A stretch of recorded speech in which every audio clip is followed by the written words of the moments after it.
di leen jox seen wàccuwaay di leen wax ni amaat nañu mbégte dikkaat ak yéen ci seen beneen numéro émission bi nu jagleel weeru koor gi ñu koy wax Salam Sénégal fii ci Sénégal c'est l'actualité à temps réel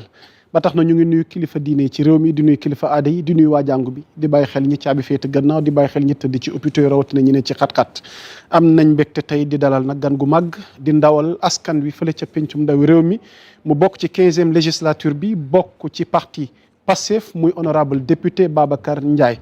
di doomu Pikine doomu banlieue bi laataa ñuy ñëw ci moom defe naa incha allahu rabbi damay jëm ci sunu jigéen la grande Lalla mi nga xamante ne tey dara umpuleen woon fële ca du ma ne primature ndax premier ministre dafa déplacé wu demoon ca immeuble Mamadou Dia bi nu mu tudd ci Lalla immeuble building administratif am na lu fa xewoon Lalla dina dikk ak yéen incha allah. Par rapport à cette sortie de notre premier ministre Ousmane Sonko mu defal leen le point alors donc soxna Lalla ni ki noonu sax ci yow laa jëm laataamee ñëw ci cuun nga nuyoog internautes yi amoon nañ mbégte vraiment ci liggéey gu am solo gu ngeen abattre sur le terrain laataa ñuy ñëw ci biir waxtaan bi ci faram-fàcce bi ñu ngi lay dalalati encore une fois sur Salam Sénégal Lalla.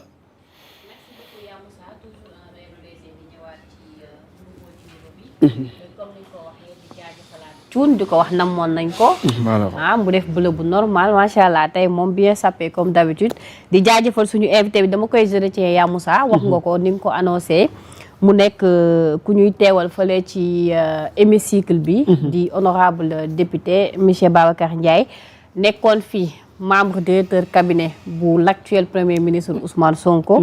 donc mun nañu wax nag ni binôme moom sax mun nañ ci yegg peut-être su fekkente ne mun nañu ko permettre donc ñu am un réel plaisir dalal ko xëy na peut-être dinañ mën a faram fàcce lu bëri ci actualité bi yaa Moussa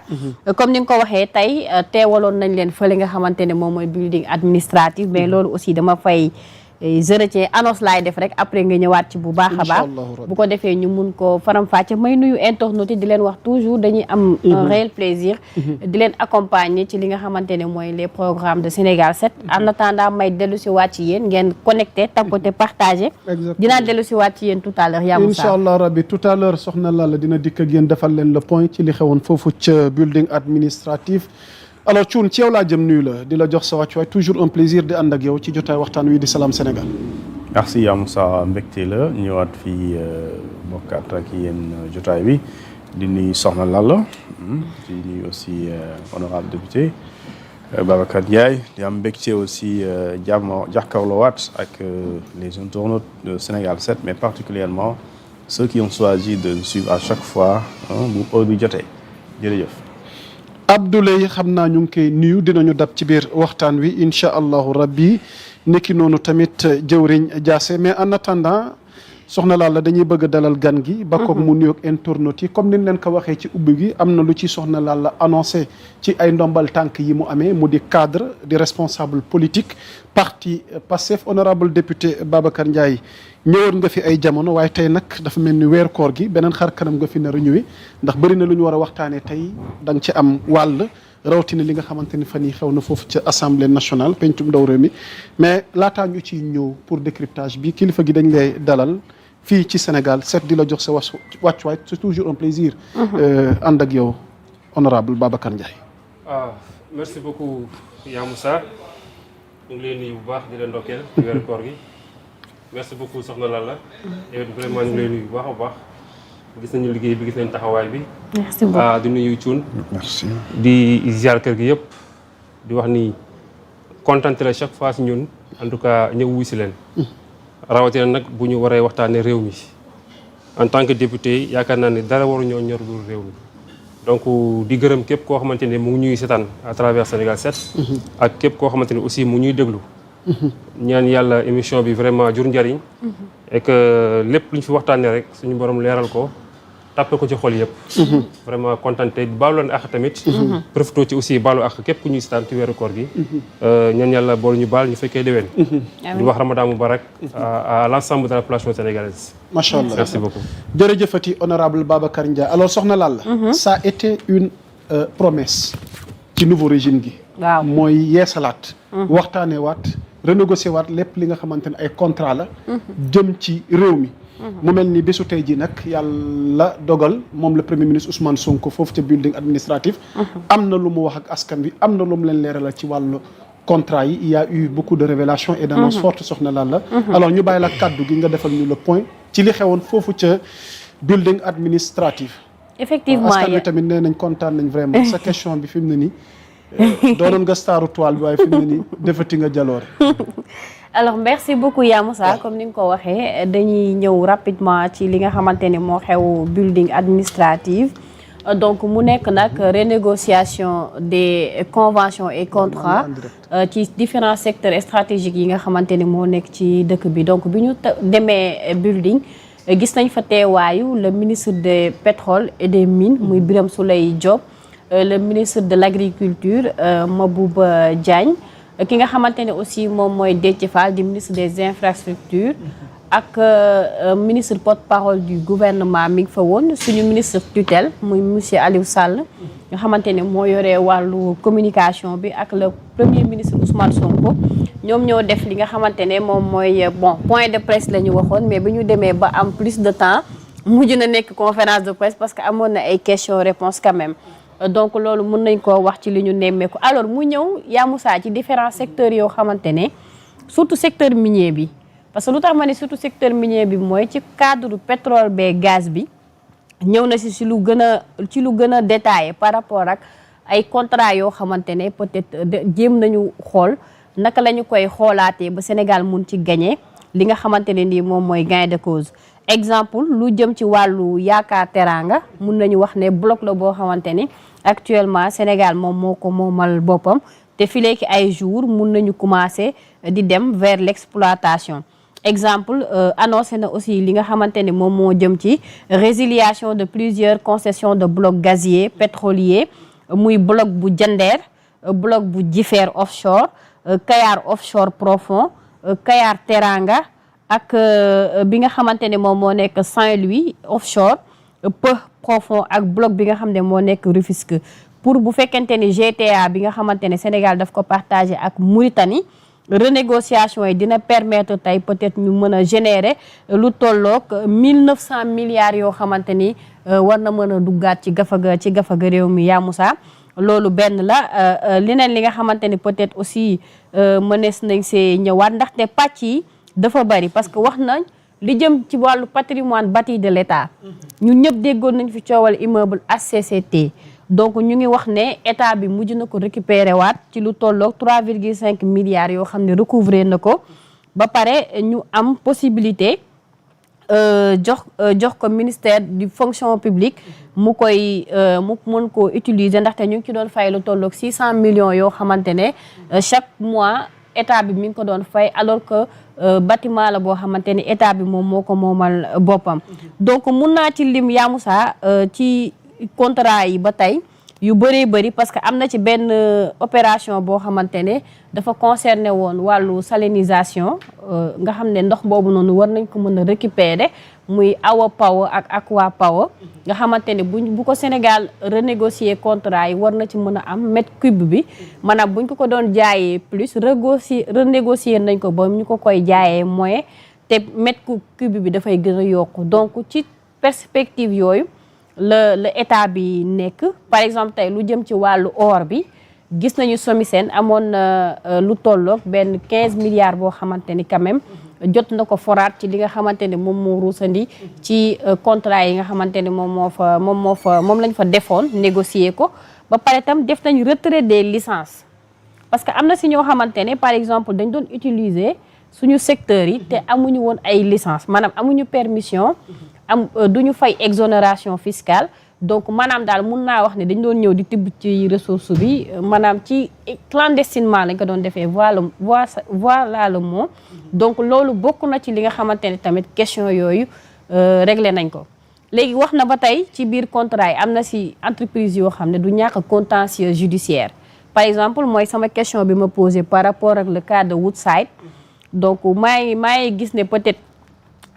pourcentage bi ma wax moo tax peut-être mu ne woon comprendrewul question bi mais mënoon nañu wax exactement ba xam état bi dafa am 41% par rapport ak Woodside wala lu ñu war a négocier la wala lu ñu war a nangu peut-être que koor gee ñu jàppoon moo tax peut-être foofu noonu mu desee leer mais quand même wax na ni du ñàkk ci renégociation yoo xamante ne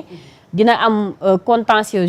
judiciaire am na si yoo xam ne peut-être ci ay textes la ñuy sukkandiku pour mën a trouver waat consensus mais n'empêche dàq ñu benn investisseur boo xam ne wala partenaire boo xam ne bëgg nga ñëwaat pour liggéey ak Sénégal mais l'essentiel mooy Sénégal d'abord. wax na tamit yaa Moussa lu jëm ci wàllu phosphate Matam yi ndaxte wax na ni entreprise bi nga xam ne moom moo gagné woon yëf yi arrêté nañ ko parce que tout simplement 75% yooyu jàpp nañ ne daal dafa bëri ba tax na am na si ñoo xamante ne dañu mujj dagg seen contrat yi am na si ñoo xamante ni nag dañu ne duñu renouveler parce que pourcentage bi si Sénégal am dafa tuuti donc foog ñu xool ni ñu koy jubbantee daal ba loolu Sénégal mën ci gën a gis boppam donc yaa Moussa je pense que mën naa si lim lu bëree ci côté boobu donc sànq maa ngi doon wax ak waa AEPAO bi donc 534 localités supplémentaires lañ ci dolli pour électrification par rapport ak ASER donc yooyu yëpp mun nañu wax ne moom premier ministre ñëw na ci donc mu nekk exercice boo xam ne peut-être dinañu permettre ñu xam suñu ressources yi fu mu toll nuñ koy utiliser est-ce que réellement mun na générer loo xamante ne sénégalais yi dinañ ci gën a gis seen bopp pour que suñu économie bi nag yaa Moussa mën a jug parce que suñu balance bi moom ça fait des années dafa déficitaire déficit bi dafa dem ba chronique donc war nañu xool quand même nu ñu mën a bénéficier woo ci li ni mel. soxna Lalla jërëjëfati xam naa li ci des nag dañ koy faram-fàccee ak honorable Babacar Ndiaye déjà su ma juumul honorable vous êtes membre de la commission de l'énergie et des ressources minérales foofu ca assemblée nationale. kon lii ñuy waxtaanee ni bëri na loo xamante ni ñàkkul ni yaa ñu ci gën a xam dara ngir ñu mën ko décrypter alors honorable defe naa Lalla a fait le point. te yow it tamit ginnaaw bi ñu teewloo le premier ministre tey quelle pertinence par rapport à cette sortie ak it jubluwaay bi ak li nga xamante ni xëy na bu lii yëpp jàlle Sénégal war na ko ci mën a jëriñoo ci li ne sunu kanam. yaa Moussa merci beaucoup ci question bi am na solo déjà di remercier soxna Lalla ci vraiment leeral yi ñun nekk ñu fa woon mais vraiment li mu wax nii mel na ni ñu ngi fa woon li nga xamante ni moom ñu war a jàpp ci exercice bi premier ministre def tey ñett la selon man bis njëkk mooy lii dafay wane constance bi nekk ci nit ki constance bi nekk ci nit ki lay wane dans la mesure où ñëpp xam nañ ni depuis que le président Ousmane Sonko président de Pastef nekk le premier ministre du gouvernement waxam mosul changé buñ ko méngalee ak la mu daan wax jamonoy opposition mosul changé dans la mesure où li mu yàgg a kaas mooy mal gouvernance li mu yàgg a kaas mooy le fait que nos politiques publiques xamewuñu priorité yi li mu yàgg a kaas mooy le fait que suñuy ressources naturelles valoriser wuñu ko kon je pense que tey bu defee exercice bu mel nii méngoo ak la mu ñu digoon ba mu nekk opposition comme quoi que bés bu Sénégal bés bu ñu jëlee régime bi on va renégocier tous les contrats dafay wane constance bi nit ki constant loolu benn la beneen bi stop mooy le fait que le premier ministre en tout cas s'adonne à un tel exercice dafay nekk loo xamante ni dafay gën a renforcer suñu souveraineté économique daf koy gën a renforcer dans la mesure où dina permettre quand même yenn déséquilibre yi nga xamante ni noté nañ ko ci yenn contrats yi ak yenn convention yi ñuy seq suñu wàllum ressource naturelle ñu mën ko defar ñu mën ko joyanti dafay renforcer suñu souveraineté économique dans la mesure où dina permettre aussi li nga xamante ni mooy lépp lu jëm ci en tout cas aar état wala défendre les intérêts de l'état ñu gën cee dox mais aussi dafay renforcer suñu souveraineté économique parce que dinañuy permettre à un moment donné lépp loo xamante ni suñu ressource la fi lañ koy defaree maanaam fi lay soqe ko ñu toll étape boo xamante ni dootuñu ko jël di ko bazarder comme ça sans aucune valeur ajoutée à un moment donné lii loolu lay wane c'est une façon de renforcer notre souveraineté économique dans le sens de défendre les intérêts de l'État corriger yenn déséquilibres yi mais aussi arriver à un stade où on va essayer de faire de sorte que suñuy ressources mën ñoo jariñ dans la mesure où nañu fexe ba lépp lu ñu soqe ko suñu sous-sol ñu mën ko développer fii mën ko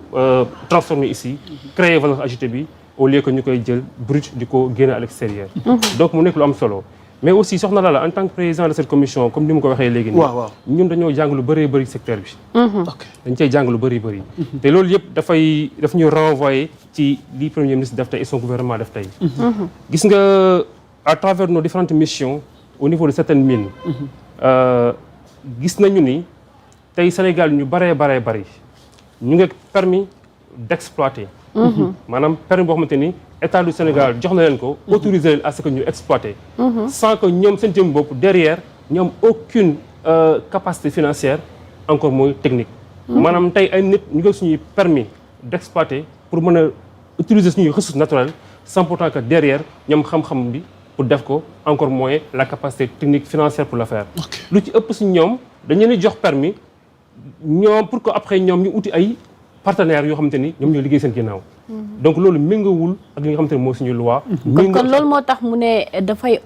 ordonner que commission parlementaire bi aux députés yi ñu ubbi benn enquête par rapport ak ci effectivement on voit beaucoup de gens de personnes détentrices de permis d'exploiter sans aucune expérience ni technique ni financière. Mais comment c'est honorable, c'est grave ça. Mais pire encore, beaucoup sont en train d'exploiter avec des permis expirés depuis Mathusalem. Et pire encore, am na ñoo xamante ni ñu ngi ak en fait amuñu permis amuñu dara mais ñu ngi exploiter de façon clandestine. Donc pour wax que ni secteur minier bi surtout au Sénégal dafa di secteur bu jaxasoo. dafa nekk benn genre fourre-tout bëri lu illégal lu ci nekk. et dañuy sant bu baax a baax le ministre Birame Souleye Diop. et toute son équipe parce que récemment ils ont effectué une mission boo xamante ni ils ont fait toutes les carrières et toutes les mines du Sénégal. et effectivement tous ces retraits yi nga dégg nii yëpp licence yi ñu retiré yëpp. c'est à l'issue de cette enquête bi nga xamante ni le ministre Birame Souleye defoon na ko avec ses équipes. Effectivement, et lors de ces enquêtes, l'Assemblée nationale était représentée, particulièrement la commission énergie mine bi muy diriger était représentée ci enquête yooyu noonu. enquête yooyu noonu moo juróon même journée porte ouverte yi nga xamante ni ministère bi amaloon na ko. pour jéem a permettre ñi nga xamante ni ils sont pas en règle ñu mën a régulariser ñi nga xamante ni peut-être am nañu ay défaillances ci seen système ñu mën ko defar. mais aussi yooyu enquête moo permettre tey jii le premier ministre mën a toog ne on a retiré tant de permis on a corrigé tant d'actions. donc pour vous dire que ni rek le premier ministre et son gouvernement yàgg nañu wax que ni le secteur extractif au Sénégal dañ ko war a joyanti dañ ko war a assainir dañ ko war a defaraat. dans le sens d'abord de renégocier les contrats parce que des déséquilibres notoires ont été remarqués et notés ci contrats yi et que déséquilibre yooyu noonu amu ci benn buy avantagé Sénégal. tous ces déséquilibres là benn boo ci xool rek c'est pas en faveur des intérêts du Sénégal mais au contraire Sénégal la ñuy léser. et je pense que j'ai pas assisté à la conférence de presse mais je pense que l'affaire ICS a été soulevée. effectivement bi ñu xoolee li nga xamante ni ICS war na ko fay ci ay redevances fay ko li nga xamante ni am na ko en termes d'exonération fiscale indue gis nañu ko li nga xamante ne am na ko en termes d'avantages indus aussi gis nañu ko et je pense que si j'ai capté le bon chiffre il y a à peu près 1000 milliards 90 je pense boo xamante ne noté nañ ko comme manque à gagner en faveur de en tout cas l'entreprise ICS et que même le premier ministre a annoncé le retrait en tout cas voire la récupération totale des ICS donc pour dire que ni le secteur extractif c'est un secteur à assainir c'est un secteur boo xamante ni vraiment war nañ ko mën a xoolaat ndaxte entreprise yi déjà en termes de redevance mën naa ne bi nga ko commencé fee yàggul bëgguma tudd tur mais am na ci entreprise yu siiw yoo xamante ni pratiquement je peux te dire que mosuñu fay redevance elles ne l'ont jamais payé ñenn ñi c'est récemment qu'ils ont commencé à payer après que bi député yi yuuxoo après que bi Ngagne Demba Touré yuuxoo après que bi ñeneen ñi yuuxoo donc pour vous dire que ni c'est un secteur à assainir et ñu ngi sant bu baax gouvernement bi di remercier le premier ministre ci li nga xamante ni ci constance bi déjà ndaxte waxoon na ko depuis opposition diggee woon na ko tey ñëw na nekk ci dañ ci sant yàlla bu baax a baax a baax donc c'est vraiment dans le sens de renforcer notre économie, dans le sens aboutir à corriger beaucoup d'imperfections yi nga xamante ni am na ci secteur bi, mais aussi c'est dans le sens de protéger li nga xamante ni moom mooy intérêt Sénégal. C'est important honorable Babacar déjà que sax moom Ousmane Sonko jotoon na bind livre. Voilà donc Ousmane Sonko pétrole et gaz au Sénégal, chronique d'une spoliation. Je pense que tey sax fàttali na ko ci conférence de presse bi Diawriñ Ndiassé mu mel ni dab nga ñu ci biir waxtaan wi donc dañ lay nuyu d'abord di la dalal bàyyi la ak internautes yi laataa ñuy ñëw yow it